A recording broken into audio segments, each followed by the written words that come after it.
Let me start off by saying I loved this series. However, it didn't quite meet my expectations when it came to the romance between Jude and Cardan. So I have opinions.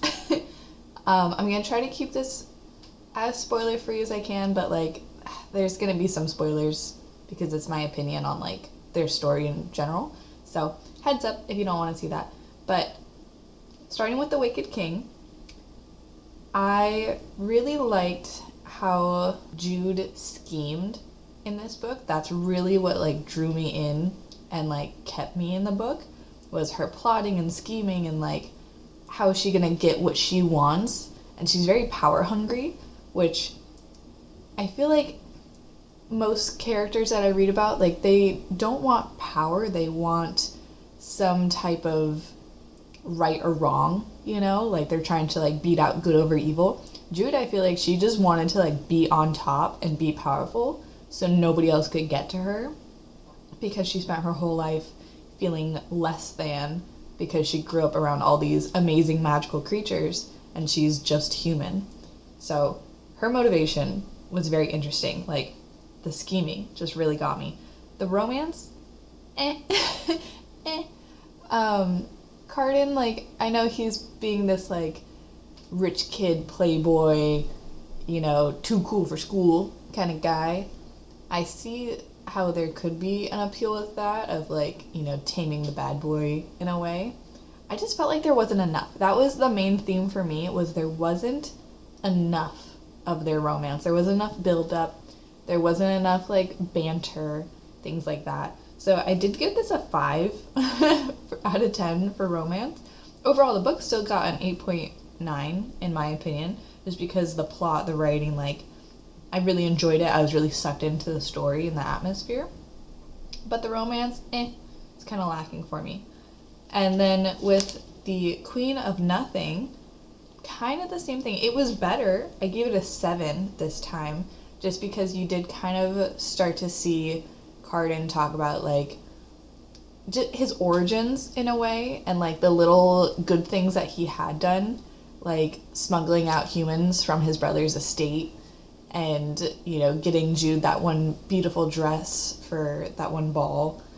So like he had done like nice things, and like some of his past had come up, and then the big confession of his love, and like the whole time their relationship had all this tension of like distrust.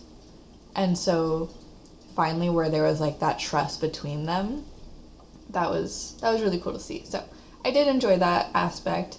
The twist with the snake, if you know, you know. I liked it. I did kind of see it coming. There was a lot of like build up of like what the resolution would be. It's kind of staring us in the face the whole time, but it was still really satisfying, you know, to see the resolution. So I did really enjoy this book. I enjoyed the whole series. I wish there was more. I kind of feel like the fandom builds up their relationship more than the actual book does, because you can see all this beautiful fan art I found on Google. Another thing, none of this art is mine. I just Googled the book title and fan art, and whatever came up that I like, I just printed it. I can try to find credit, but yeah, just want to make that infinitely clear. This is none of my artwork. The fandom really builds them up, and I think that's where some of my disappointment was, is I had been seeing all these really cool posts online on Bookstagram and stuff like that about the two of them, but then when I read it, I'm just like, but where's the meat? I'm just getting crust. I want the peanut butter and jelly sandwich, not the crust. It was still really good, so I would still recommend this book, not as a romance, but as a good fantasy political type of book. I would love to hear your guys' opinion on this, though. You know, books are very widely up to interpretation. So if you have read this series, I'd love to know your thoughts. Did the romance live up to your expectations, or were you feeling it was a little lackluster? I want to know. Otherwise, I'm really happy with how these spreads came out for all 3 of these books. I feel like it's kind of got this cohesion to it, and it escalates in vibe as the series goes on. I feel like this one might be my favorite, The Wicked King, just because like this underwater fan art is gorgeous. And I use an old dictionary that I found at the thrift store for all of these pages. And so I looked up definitions in the dictionary that I felt really fit. So like I looked up cruel and wicked and then scheme.